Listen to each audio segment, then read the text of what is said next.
कल गणतंत्र दिवस है और दिल्ली के राजपथ पर गणतंत्र का जश्न मनेगा। लेकिन इस बार राजपथ पर जालोर का जलवा भी देखने को मिलेगा, क्योंकि जालोर की बेटी राजपथ पर एनसीसी दल की करेगा 61वीं कैवलरी का नेतृत्व। मटकी वादन और बांसुरी वादन के भी दिखेंगे रंग। राजपथ पर दिखेगा जालोर का दम।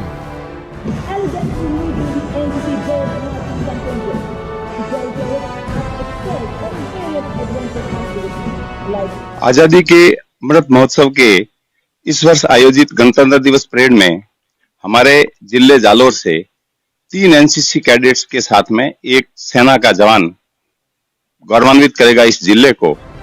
तैयार रहिए, गर्व का पल आने ही वाला है जब गणतंत्र दिवस के मौके पर राजपथ पर दिखेगा जालोर का दम, क्योंकि इस बार जालोर की बेटी एनसीसी दल की कमान संभालेगी, तो जालोर के बेटे भी अपना दम दिखाएंगे। प्रमिला कुंवर पूरे भारत के एनसीसी 17 बटालियन की कमान संभालेंगी। जालोर की बेटी राष्ट्रपति रामनाथ कोविंद को सलामी देंगी। इसके साथ ही 28 जनवरी को प्रधानमंत्री नरेंद्र मोदी को भी सलामी देंगी। वहीं 61वीं कैवलरी का नेतृत्व मेजर मृत्युंजय सिंह चौहान करेंगे। जालोर के ही रहने वाले सार्जेंट करण कुमार मटकी वादन करेंगे। जालोर के ही सार्जेंट मुकुंदपुरी बांसुरी वादन करेंगे। जालोर के एक ग्रामीण क्षेत्र में रहने वाली प्रमिला 17वीं बटालियन के बेतौर कमांडर एनसीसी में पूरे भारत का नेतृत्व करेगी। यही नहीं, हमारा जालोर जो है वो सांस्कृतिक रूप से बहुत सक्षम रहा है और उसी कड़ी में जालोर के वीर वीरमदेव के मुकुंदपुरी कल्चर में बांसुरी वादन करेंगे राजपथ की परेड में। भीनमाल के करण कुमार कल्चर में मटका वादन करेंगे।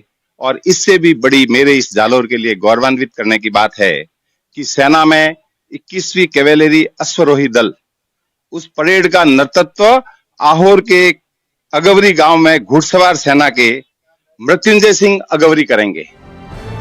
सच में गर्व का पल है जालोर के लिए, मरुधरा के लिए। दिल्ली के राजपथ पर 26 जनवरी गणतंत्र दिवस के दौरान परेड में जालोर की लाडली प्रमिला कुमारी 17वीं बटालियन एनसीसी की कमान संभालेगी और महामहिम राष्ट्रपति को सलामी देगी।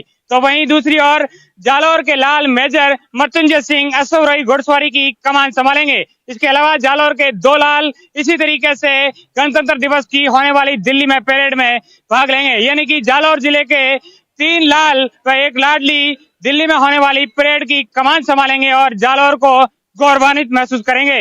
श्याम बिश्नोई, न्यूज़ 18 जालोर। गणतंत्र दिवस को लेकर दौसा में पुलिस पूरी तरह अलर्ट है। एसपी अनिल बेनीवाल ने लोगों से संदिग्ध वस्तुओं को नहीं छूने और संदिग्ध वस्तु दिखाई देने पर तत्काल पुलिस को खबर देने की अपील की। एसपी के निर्देश पर पूरे जिले में सघन नाकेबंदी की गई है। राष्ट्रीय राजमार्ग, राज्य मार्ग और दूसरी मुख्य सड़कों पर पुलिस की टीमें तैनात हैं, जो हर आने जाने वाले पर कड़ी नजर रख रही है। 26 जनवरी के मद्देनजर दौसा शहर में श्रीमान एसपी साहब के आदेश से नाकाबंदी चल रही है कंटिन्यू, जिसमें नाकाबंदी चेकिंग का अभियान चल रहा है, जिसमें श्रीमान एडिशनल एसपी साहब ने भी नाकाबंदी चेक की है और उसी में आज ये अगले 26 जनवरी तक ये कंटिन्यू रखा जाएगा।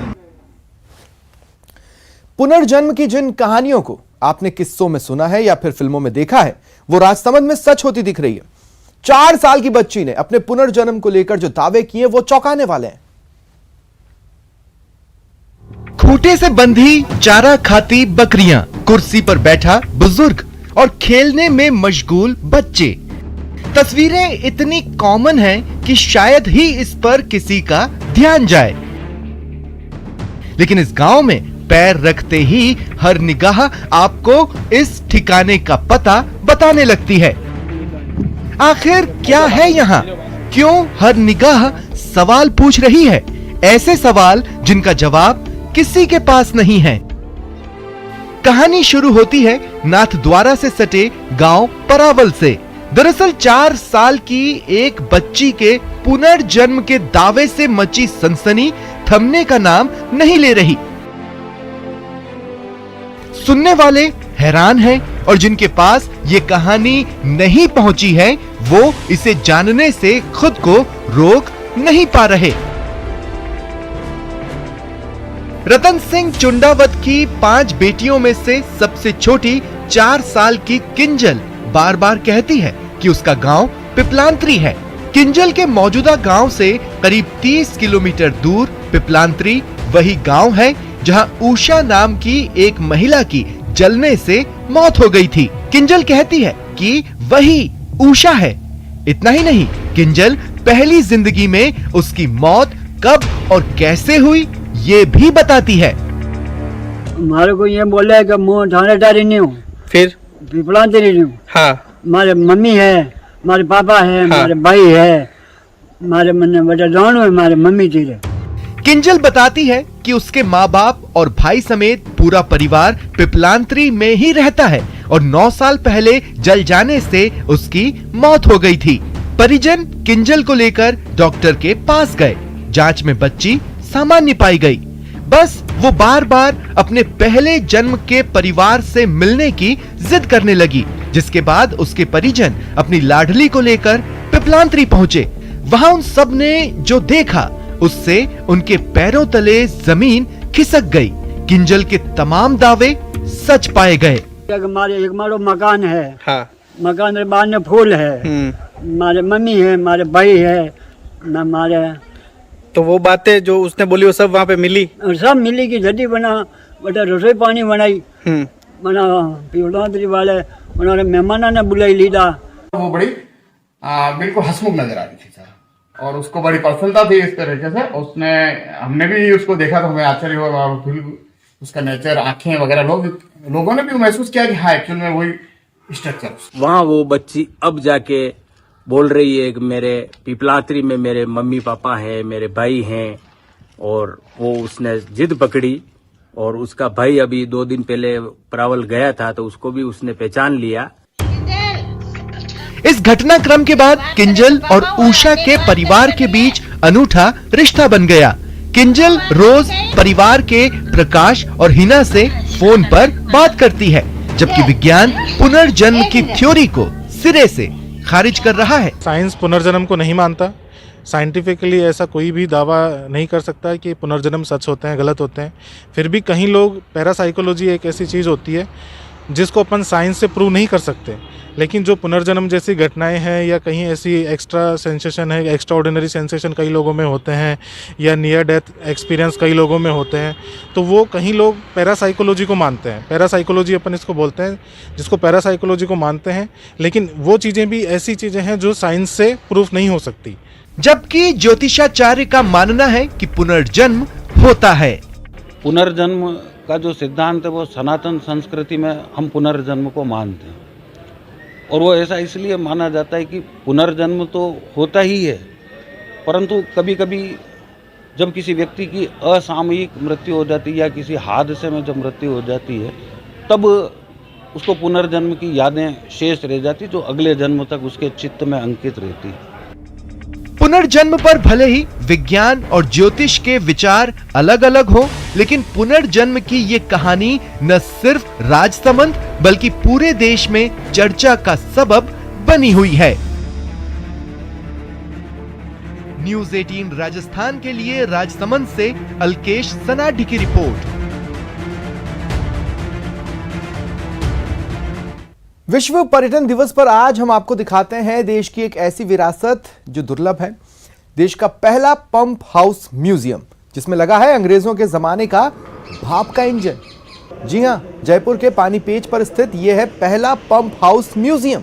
इसमें देश की एक अनमोल धरोहर आज भी सुरक्षित है। यह है ये इंजन।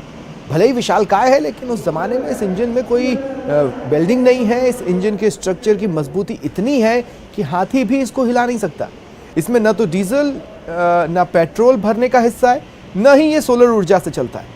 ईंधन के रूप में इस भारी भरकम इंजन को सिर्फ कोयले से बनाई गई भाप से चलाया जाता था।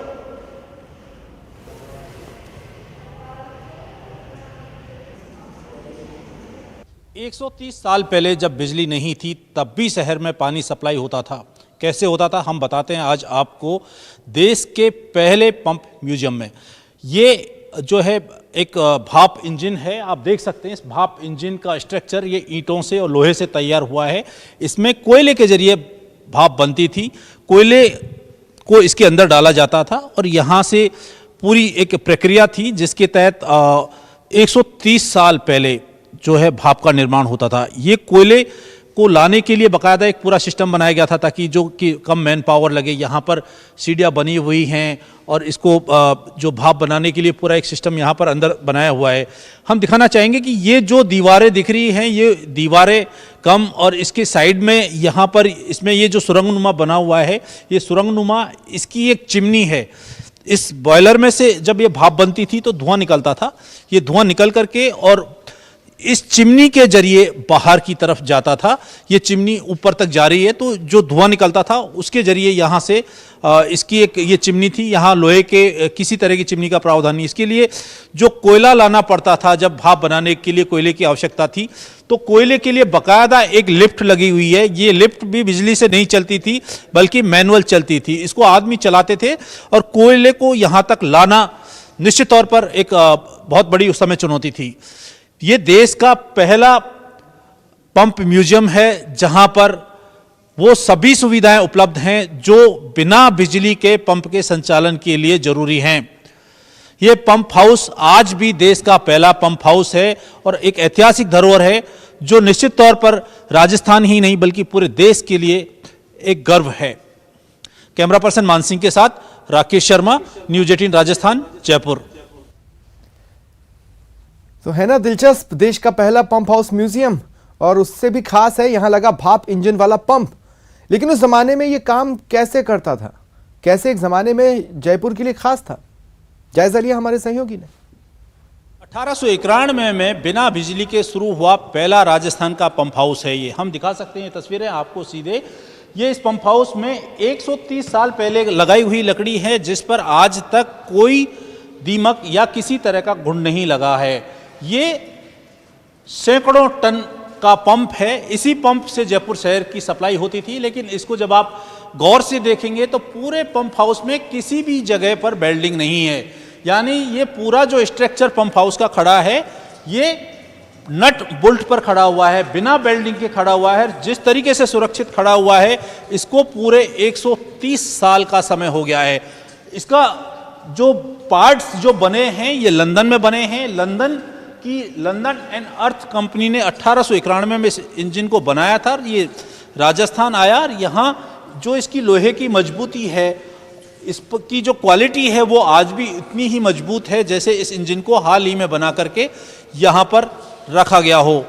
इस इंजन की क्वालिटी ये थी कि चलता यहाँ से था और जयपुर में कई किलोमीटर तक प्रेशर से इससे पानी पहुँचता था और जयपुर वासियों की प्यास बुझाता था। जो पशु पक्षी हैं, जानवर हैं, उनको भी जो है ये पानी यहाँ से सप्लाई होता था। ये इसके औजार हैं, इतने भारी भरकम औजार हैं जिनको उठा पाना आज हर एक सामान्य आदमी के बस की बात नहीं है। एक जो पाना है इसमें लगभग 70 से 80 किलो वजन इसमें है, लोहे का बना हुआ है। यहाँ जो टेक्नोलॉजी इस इंजन की है वो जो लंदन के जो इंजीनियर्स हैं उन्होंने तैयार की थी। यहाँ फिलहाल इतना ही, नमस्कार।